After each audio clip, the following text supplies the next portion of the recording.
বিশাল পাহাড়ের মালিক, লৌহে মাহফুজের মালিক, বাইতুল মামুরের মালিক, সিদরাতুল মুনতাহার মালিক, লৌহে মাহফুজের মালিক, বিশাল আরশের মালিক। তোমার আকাশ বাতাস, তোমার চন্দ্র সূর্য, তোমার পাহাড় পর্বত আরশের তুলনায় আমাদের হাত দুইখানা বড় ছোট্ট গো আল্লাহ।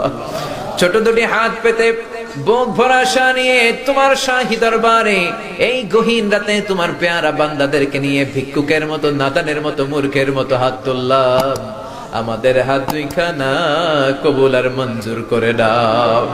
আকাশের নিচে জমিনের উপরে আমাদের চেয়ে বড় কোনো গুনাহগার আর দ্বিতীয়টা নাই।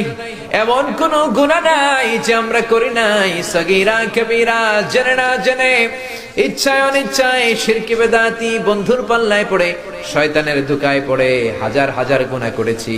তোমার দরবারে আমরা ক্ষমা চাই, তওবা করলাম, আমার জীবনে গুনাহ